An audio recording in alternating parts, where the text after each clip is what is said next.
तो केवल माता जानकी जी की चोरी की थी, राम मंदिर के दान पात्र में लाखों लोगों की श्रद्धा चोरी हुई, करोड़ों लोगों का भरोसा चोरी हुआ। तो हम लोगों ने चंपत राय जी से कांटेक्ट किया, उनके दिल्ली के निवास पे उनसे मुलाकात की और उसके बाद उन्होंने हमें अयोध्या बुलाया। अयोध्या की 26 जनवरी 2021 की डेट फिक्स हुई और अयोध्या मंदिर के परिसर में ही उनके एक हॉल के अंदर ये प्रोग्राम रखा गया। उस प्रोग्राम के अंदर हमने 200 किलो चांदी, एक किलो की एक चांदी, जिसके ऊपर हमारे इष्ट गुरु साईं झूलेलाल जी का फोटोग्राफ भी बना हुआ है और उनके फोटोग्राफ्स और उनके वीडियो भी लिए गए। हमें यह कहा गया कि ये जहां हम लगाएंगे आपको बताएंगे और पहले अभी इसकी चेकिंग होगी कि चांदी की क्वालिटी वगैरह क्या है, उसके बाद रसीद वगैरह और उसके बाद आपको बताया जाएगा। लेकिन इन 5-6 सालों के अंदर हमें कभी ना कोई फोन आया और ना हमारे किसी फोन का रेस्पॉन्स मिला। एनएसएस के प्रावधानों के अंतर्गत जो भी किया गया वो कार्रवाई की जाएगी। प्लीज सर, क्या किसी की भावनाओं और आस्थाओं से खिलवाड़ करते हुए कुछ लोग अगर चंदा मांगे और करोड़ों रुपए इकट्ठा कर कर उसमें से करोड़ों ही रुपए लेकर चंपत हो जाए तो आपकी क्या राय है? जी हाँ, चंपत होने पर आपकी राय, इस पर आज हम बात करेंगे। बहरहाल ये किसी से जुड़ा हुआ कोई मुद्दा नहीं है, एक बड़ा मामला है। बात करेंगे आज हम राम मंदिर के नाम पर चंदे और उसके अंदर कथित घोटाले की। इस मामले में हालांकि कई बड़े लोगों के इस्तीफे हो गए हैं, गिरफ्तारी भी हो गई है और कार्रवाई की बात भी की जा रही है। लेकिन चूंकि राम मंदिर का मामला है, आस्था से जुड़ा मामला है, देश से जुड़ा मामला है, करोड़ों लोगों की भावनाओं से जुड़ा मामला है, इसलिए इस पर बोलने से पहले बहुत कुछ सोचना और समझना होगा और खास तौर से हमें तो इस मामले पर बोलने का बिल्कुल भी अधिकार नहीं है, क्योंकि ना तो हमने चंदा दिया है और ना ही हम इस पूरे मामले में कुछ जानते हैं। जो भी खबरें सोशल मीडिया पर, मीडिया पर और छन छन कर पुलिस सूत्रों से या फिर जांच एजेंसी से आ रही हैं, उसी पर आज चर्चा करेंगे। और सबसे पहले हम बात करेंगे आदरणीय योगी आदित्यनाथ जी की, मुख्यमंत्री उत्तर प्रदेश की, जिन्होंने न सिर्फ बेहद तत्परता के साथ बल्कि इस पूरे मामले को बेहद गंभीरता से लेते हुए न सिर्फ जांच कमेटी बिठाई, एसआईटी का गठन किया और तमाम लोगों को न सिर्फ राम भक्तों की भावनाओं से खिलवाड़ करने से रोका, बल्कि कार्रवाई की भी ठोस बात कही और कार्रवाई की जा रही है। सरकार की जो मंशा है, सरकार ने पहले दिन कहा कि दूध का दूध और पानी का पानी सबके सामने आएगा, लेकिन मैं फिर से अपील करूंगा, राम भक्तों की अग्नि परीक्षा मत लो। राम भक्तों के साथ, उनकी आस्था के साथ खिलवाड़ करना बंद करो। अगर तथ्य नहीं है, पुष्ट प्रमाण नहीं है तो आरोप प्रत्यारोप बंद करो, और प्रमाण है तो एसआईटी को सबूत सहित प्रमाण प्रस्तुत करो। बहरहाल राम मंदिर के नाम पर चंदे को इकट्ठा करने और उसमें घोटाला करने और उसके गबन करने की चर्चा आज जोरों पर है। लेकिन कथित तौर पर चंदा घोटाले से पहले बात करते हैं बाबरी मस्जिद की। बाबरी मस्जिद यानी इससे पहले वो स्ट्रक्चर जो कि यहां पर सैकड़ों साल खड़ा रहा और 1992 में सरेआम पूरी दुनिया के सामने, मीडिया के सामने उसको शहीद कर दिया गया और कॉन्स्टिट्यूशन के तमाम मौजूदगी के बावजूद, कानून की मौजूदगी के बावजूद उस पर जो रिएक्शंस आए वो भी आपको याद होंगे। लेकिन इसकी बात से पहले कुछ लोग इस पर भी चर्चा करनी चाहते हैं कि 1947 में एक एफआईआर दर्ज की गई कि बाबरी मस्जिद के अंदर शाम को जब ईशा की नमाज पढ़ के लोग घर चले गए और अगले दिन आए तो सुबह को वहां पर कुछ असामाजिक तत्वों ने मूर्तियां रख दी। इसके बाद विवादित स्थल वो बन गया, जिसके बाद विवादित स्थल घोषित किए जाने के बाद वहां पर नमाज तो बंद कर दी गई, लेकिन कुछ दिनों के बाद पूजा को इजाजत दे दी गई। मामला चलता रहा, lower court, high court, supreme court और फिर आगे भी ये मामला तूल पकड़ता रहा। राजनीति होती रही, सरकारें आती रहीं और जाती रहीं, लेकिन 1992 में जो हुआ वो पूरी दुनिया ने देखा। देश का एक तरह से कहीं ना कहीं नाम दागदार हुआ और भारत के संविधान पर लोगों ने सवाल उठाए, भारत के कानून पर सवाल उठाए और कहा गया कि केंद्र सरकार को गुमराह किया गया है और राज्य सरकार ने उत्तर प्रदेश की गुमराह करते हुए ये तमाम काम एक तरह से अंजाम दे दिया है। कल्याण सिंह जी का इस्तीफा हुआ और नई सरकार का गठन हुआ।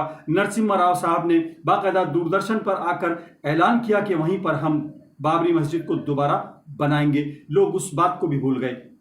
फिर फैसले की बात आई और उसके बाद फिर कानूनी कार्रवाई की बात की गई, यानी बाबरी मस्जिद को शहीद कर दिया गया और वहां पर क्या बनाया जाएगा इसके लिए कानूनी राह हमवार की गई।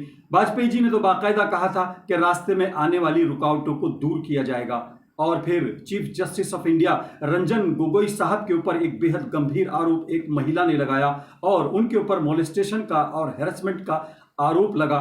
सुप्रीम कोर्ट की गाइडलाइंस के मुताबिक कार्रवाई होने के बजाय, गिरफ्तारी होने के बजाय, एफआईआर होने के बजाय उस मामले को कहीं ना कहीं पीछे डाल दिया गया और रंजन गोगोई साहब ने फैसला सुनाया कि यह मामला आस्थाओं से जुड़ा है और राम मंदिर के हक में उन्होंने फैसला सुना दिया और कहा कि बाबरी मस्जिद को कहीं और ले जाओ। बहरहाल ये कानूनी प्रक्रिया पूरी हुई। पूरी दुनिया इस बात का इंतजार कर रही है कि आखिर वो फैसला क्या था। रंजन गोगोई साहब ने, सुप्रीम कोर्ट ने जो फैसला सुनाया था उसकी कॉपी लोग कभी कभी पढ़ने का एक तरह से ख्याल जाहिर करते हैं। बहरहाल राम मंदिर की बुनियाद रखी गई और उसको निर्माण को शुरू कर दिया गया। दुनिया भर से एक तरह से लोगों ने अपनी भावनाओं का एक तरह से इजहार करते हुए चंदे को एक तरह से खुलकर, दिल खोल कर दिया। उसके बाद आज आरोप लगने शुरू हुए। सबसे पहले उन लोगों ने आरोप लगाया जो कि कहा जाता है कथित तौर पर कि इसके विरोधी थे, यानी अखिलेश यादव जी ने जब इस मामले को उठाया तो फिर मामला तूल पकड़ता गया और फिर सामने आए वो लोग जिन्होंने इसमें चंदा दिया था और वो कहीं ना कहीं अपने आप को ठगा सा महसूस करते रहे। सुनिए चंदा देने वालों के दर्द को। सोचे राम मंदिर बन रहा है तो कुछ हमको करना चाहिए। तो अपनी जो जमीन थी अमूल्य रखे थे अपने लिए, बच्चों के लिए, उसको बेच करके 1 करोड़ रुपया हमने सन 2018 में ही दे दिया। एक फैसला ही आया तभी कि राम को दे रहे, राम के यहाँ कहाँ क्या होने वाला है। बहुत लोग कहे कहाँ फेंक के आ रहा है, पंडे लोग लूट नहीं है, पंडा लोग नहीं है, वो बड़े अच्छे लोगों को दे रहा हूँ, हम नहीं जानते उनके बारे में। तो मगर अब इतना सुन करके बड़ा दुख हो रहा है। तो वो पैसा जो है लोगों ने इधर का उधर करके खा लिया। अब उन लोगों ने किया है जिनके ऊपर पूरा विश्वास था, कोई ऐरा गहरा आते वो कर जाते तो बात अलग थी। इतने बड़े ऊंचे पदों पर रहने वाले लोग अगर ऐसा काम किए हैं तो यहाँ भगवान माफ लोग कर देंगे मगर ईश्वर नहीं माफ करेगा, क्योंकि ईश्वर साथ दगाबाजी किया, उनकी छवि खराब कर रहे हैं लोग। ये बड़ा पीड़ा करते हैं मुझे। राम मंदिर या फिर उसके चंदे के बारे में हमें बोलने का कोई हक नहीं है और हम इस पर बात भी नहीं करेंगे। हम आज आपको वही बातें सुनवाएंगे जो कि इससे जुड़े हुए लोगों ने खुद कही हैं, चाहे वो पक्ष में हो या विपक्ष में हो, चाहे वो चंदा देने वाले हों, चाहे वो चंदे को इफेक्ट करने वाले हों, चाहे वो पॉलिटिकल लोग हों। एक एक करके आप सुनते जाइए कि राम मंदिर के चंदे के नाम पर चंपत राय के इस्तीफे के बारे में क्या कुछ कहा गया। हालांकि हम आपको ये भी सुनवाएंगे कि जब इल्जाम लगे तो चंपत राय जी ने क्या कहा और फिर गिरफ्तारी में और ये तमाम लोग किस तरीके से सामने आए, ये सब चीजें भी आपको हम बताएंगे। अब हम आपको सुनवा रहे हैं कुछ पॉलिटिकल लोगों के रिएक्शंस, चाहे वो अरविंद केजरीवाल जी हों, चाहे वो संजय सिंह हो, चाहे वो विश्व हिंदू परिषद के नेता हों या फिर और तमाम लोग। एक एक करके आप सुनिए और समझने की कोशिश कीजिए कि राम मंदिर के निर्माण के नाम पर चंदा तो इकट्ठा हुआ लेकिन उसमें क्या खेल हुआ, इनके दर्द को भी समझिए। रावण ने तो केवल माता जानकी जी की चोरी की थी, राम मंदिर के दान पात्र में लाखों लोगों की श्रद्धा चोरी हुई, करोड़ों लोगों का भरोसा चोरी हुआ।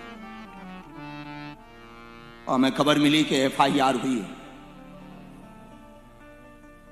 अभी और जांच हो और पकड़े जाएंगे, पक्का है और पकड़े जाएंगे। करोड़ों लोगों की आस्था, श्रद्धा और विश्वास के साथ साथ करोड़ों लोगों के भरोसे का सवाल है। श्री राम जन्मभूमि मंदिर के भीतर जो ये घोटाला, गड़बड़ और गमन हुआ है, इसकी जांच सीबीआई से कराई जाए, क्योंकि देश की जनता भारत के प्रधानमंत्री जी पर विश्वास करती है। भारत के करोड़ों लोगों के साथ साथ पूरी दुनिया में जो भी सनातन धर्म के मानने वाला व्यक्ति है, उसका पूरा भरोसा भारत के यशस्वी प्रधानमंत्री नरेंद्र मोदी जी के ऊपर है। और वो अपने को ठगा सा महसूस कर रहा है। ये सामान्य चोरी नहीं है, कानून की दृष्टि में ये अपराध है, लेकिन धार्मिक दृष्टि से, आध्यात्मिक दृष्टिकोण से देखा जाए, आस्था के नजरिए से देखा जाए तो ये महापाप है। और ये महापाप भगवान श्री राम की जन्मभूमि के मंदिर के भीतर हुआ है। राम मंदिर में हुए घटनाक्रम को लेकर मुझे लगता है कि मैं आहत हूं, और शायद मैं ही नहीं, मुझे लगता है कि पूरी दुनिया में जितने भी राम भक्त बसते हैं, हिंदू बसते हैं, सनातनी बसते हैं, सब आहत हैं। क्योंकि बात राम मंदिर की है, मात्र छल धन के साथ ही नहीं हुआ, भ्रष्टाचार या चोरी मात्र धन की नहीं। मैं समझता हूं कि करोड़ों लोगों की आस्था, उनके भाव और अपने आप को आहूत कर देने की है। सोचिए कि 500 साल संघर्ष करने की प्रतीक्षा की और मंदिर तैयार हुआ। छल करने वालों ने 2.5 साल भी प्रतीक्षा नहीं किया। राम मंदिर यकीनन आस्थाओं का विषय है। इसमें ना तो राजनीति होनी चाहिए और न ही आरोप प्रत्यारोप। और यही माननीय योगी आदित्यनाथ जी ने भी कहा है, और उन्होंने तो बाकायदा चेतावनी दी है कि राम भक्तों की आस्थाओं से खिलवाड़ न किया जाए। और उन्हीं की पहल पर SIT का गठन किया गया, जिसके बाद FIR भी हुई, लेकिन आरोप प्रत्यारोप लगातार जारी हैं। सुनिए। दुख की बात है कि महमूद गजनवी ने 17 बार लूटा, और आप सोचिए कि जिनके ऊपर राम मंदिर के सुरक्षा की जिम्मेदारी थी, जिनके ऊपर राम मंदिर के चढ़ावे को बचाने की और व्यवस्थित रखने की जिम्मेदारी थी, उन लोगों ने 40 दिनों में 70 बार लूटा। जांच के स्थापित तरीकों से पूरी जांच होगी, तभी जनता में विश्वास होगा कि विधानसभा के चुनाव में इन मुद्दों को भुनाना चाहते हैं। जैसे राम जी के पैसे में जिसने गबन किया होगा उसको जनता माफ नहीं करेगी, वैसे ही राम जी के नाम पर जो राजनीति कर रहे हैं उनको भी जनता माफ नहीं करेगी। महमूद गजनी का रिकॉर्ड तोड़ दिया। इतिहास में हम पढ़ते हैं कि 27 सालों में महमूद गजनी ने 17 बार हमारे मंदिरों को लूटा। आपकी आंखों के सामने इतिहास नया लिखा जा रहा है, जहां भाजपा और संघ से जुड़े हुए लोग 43 दिनों में 70 बार अयोध्या के प्रभु राम के मंदिर को लूट चुके हैं, रिकॉर्ड बना चुके हैं। किसको बचाया जा रहा है, अब सवाल यह है। SIT गठन हुई, साइड एक्टर्स को गिरफ्तार कर लिया गया, सैकड़ों करोड़ों की चोरी हुई, लेकिन 85 लाख दिखा दिया गया, बरामदगी दिखा दी गई।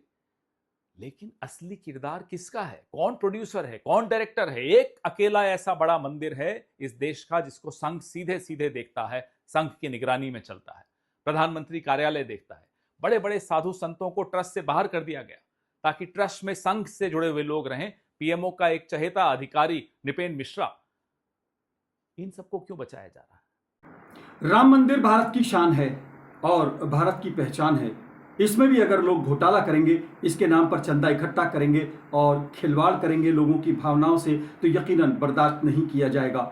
लेकिन कार्रवाई होगी, तमाम चीज़ें सामने आएंगी, दूध का दूध और पानी का पानी होगा, ऐसा भी हमें और तमाम देश को यकीन है। योगी जी ने आप लोगों के सामने कहा था कि आप चिंता मत कीजिए, 500 साल आपने मंदिर के लिए इंतजार किया, 15 दिन इस भ्रष्टाचार के खिलाफ जो SIT बनी है उसमें लोग दोषी जो है वो सजा पाएंगे, उसके लिए इंतजार कर लीजिए। और यहाँ कोई बात मत कीजिए, सड़क पे आप जाके जो भी साक्ष्य है SIT को दीजिए। मैंने SIT को तुरंत पत्र लिखा 20 जून को, और मैंने कहा भाई मेरे पास बहुत सारे साक्ष्य हैं, आप मुझको समय दीजिए और मैं आपको वो सारे साक्ष्य देना चाहता हूँ। 2 करोड़ की जमीन 18.5 करोड़ में खरीदी गई, किसने पकड़ा? मैंने पकड़ा। उसमें BJP का मेयर शामिल था, चंपत राय शामिल थे। 3 करोड़ की जमीन 24 करोड़ में खरीदी गई, किसने कागज दिखाया? मैंने दिखाया। 9 करोड़ की जमीन 55 करोड़ 47 लाख में खरीदी गई, मैंने कागज दिखाया। आपने अभी तक मुझे बुलाया नहीं।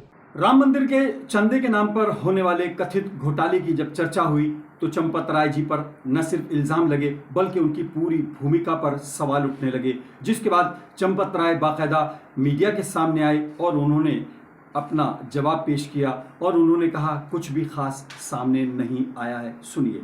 श्री राम जन्मभूमि तीर्थ क्षेत्र अपने भिन्न भिन्न कार्यों का ऑडिट समय समय पर करता रहता है।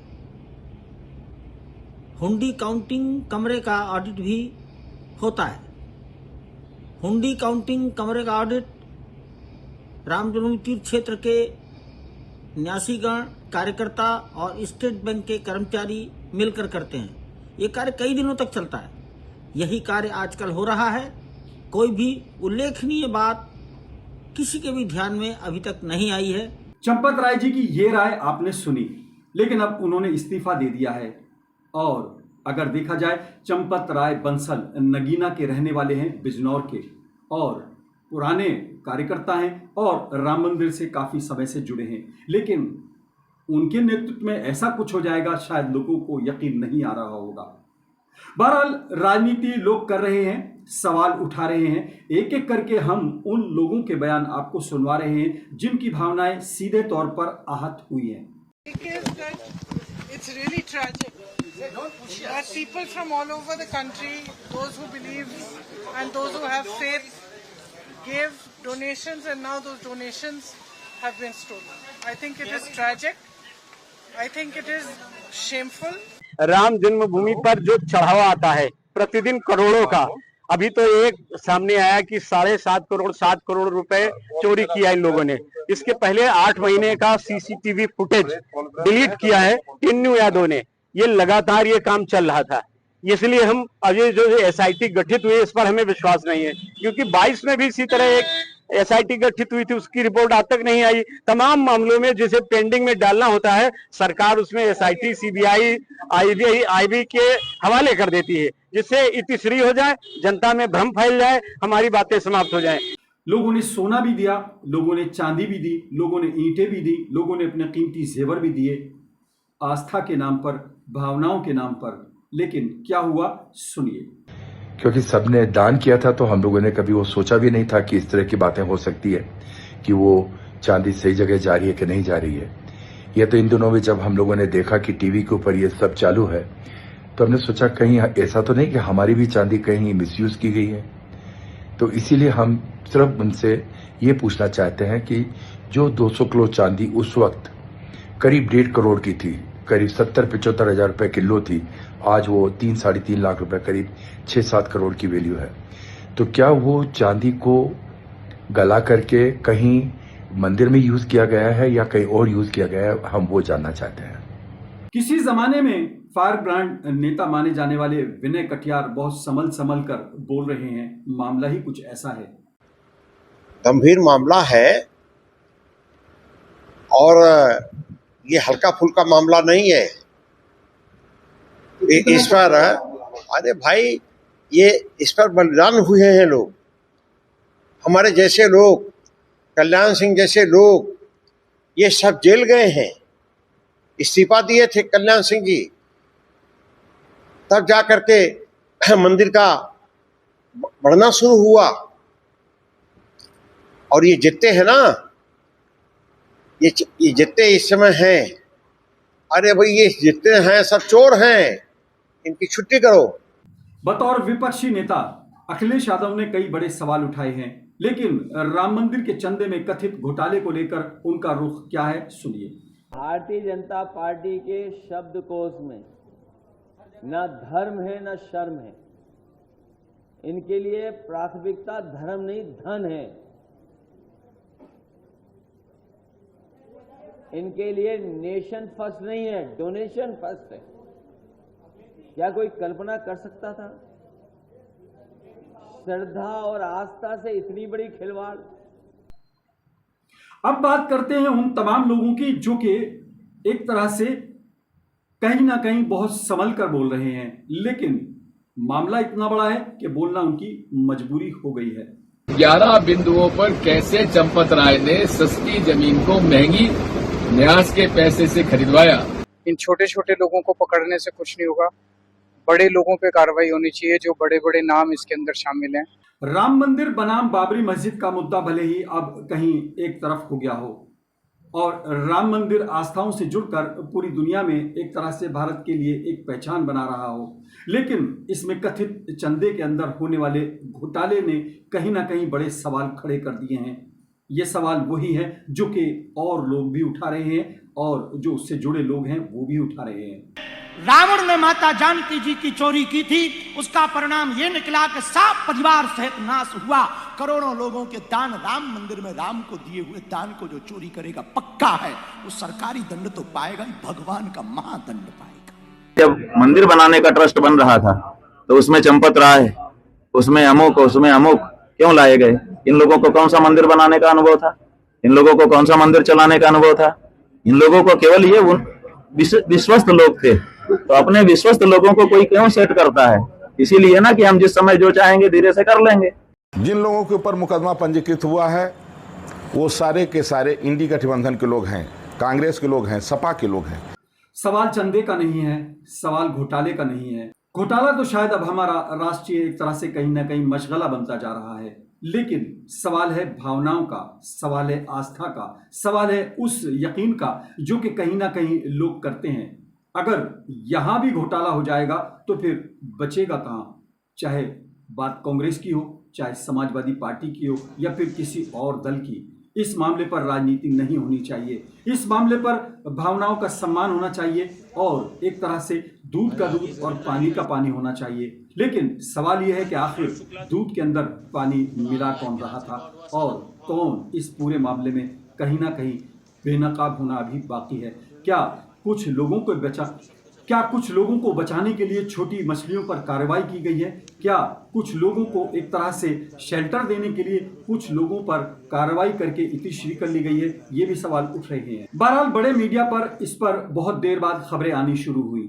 हम एक छोटा सा मंच है, हम आपसे कोई बहुत बड़े दावे नहीं कर रहे हैं। हम आपको तमाम वही बयान सुनवा रहे हैं जो कि सोशल मीडिया पर और मीडिया पर मौजूद हैं। ये तमाम वो बयान हैं जो कि और चैनल्स और प्लेटफॉर्म्स चला चुके हैं। हमारा इसमें अपना कोई एक तरह से कोई इन्वेस्टिगेशन नहीं है। हम आप तक वही चीजें पहुंचा रहे हैं जो कि अब तक सामने आई हैं। अगर कुछ नया होगा और नई कोई तथ्य सामने आएंगे हम आपके सामने वो भी पेश करेंगे। हमारा छोटा सा मंच है, हमारी रिक्वेस्ट है कि आप इसको सब्सक्राइब कीजिए, शेयर कीजिए, अपनी राय हम तक भेजिए, क्रिटिसाइज भी कीजिए और हौसला अफजाई भी कीजिए। अगर आपको लगता है कोई खामी है तो उसको सुधारने की हम पूरी कोशिश करेंगे। लेकिन सबसे बड़ी रिक्वेस्ट हमारी आपसे यही है कि इस पर संयम के साथ बात करें, राजनीति से बचें और किसी को आरोप या किसी को कटघरे में खड़े करने से पहले सोचें कि ये करोड़ों लोगों की आस्था का सवाल है। जिन्होंने इसमें भी घोटाला किया है आखिर वो